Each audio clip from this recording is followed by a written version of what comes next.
सुरुवातीलाच पुण्यामधून मोठी बातमी आहे। पुण्यामध्ये भोंदू बाबानं उच्च शिक्षित आयटी इंजिनियरला लुबाडल्याची घटना एबीपी माझानं जगासमोर आणली। फसवणूक झालेले दीपक डोळस यांची तक्रार आता पुणे पोलिसांकडून आर्थिक गुन्हे शाखेकडे सोपवण्यात येणार आहे। पुण्याचे पोलीस आयुक्त अमितेश कुमार यांनी डोळस कुटुंबाला आज भेटीची वेळ दिली आहे। त्यानंतर हे प्रकरण आर्थिक गुन्हे शाखेकडे सोपवलं जाईल।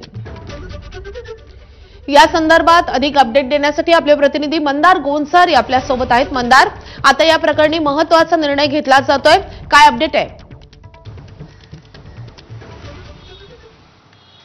पुणे पोलिसांनी या तक्रारीची दखल घेतलेली आहे। हे सगळं प्रकरण आर्थिक गुन्हे शाखेकडे सोपवलं जातंय। त्यानंतर या प्रकरणामध्ये गुन्हा दाखल होण्याची शक्यता आहे।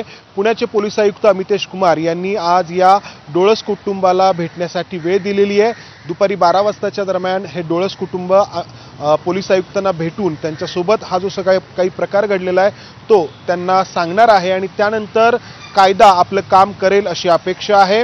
आपण पाहिलं या दीपक डोळस यांच्याकडून तब्बल 14 कोटी रुपये मांत्रिक वेदिका पंढरपूरकर हिनं वसूल केलेले आहेत, एका अर्थाने लुबाडलेले आहेत आणि हे सगळे पैसे आरटीजीएसनी दिल्याचे रेकॉर्ड्स किंवा पुरावे दीपक डोळस यांच्याकडे आहेत आणि त्यामुळे पुणे पोलिसांनी कारवाई करावी अशी त्यांची अपेक्षा आहे।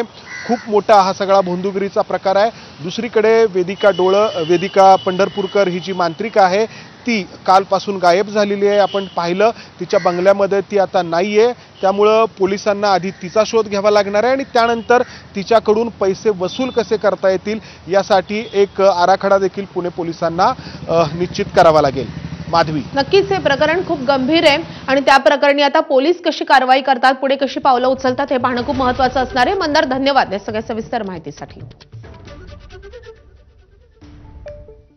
आता नागपूरमधून एक धक्कादायक बातमी आहे।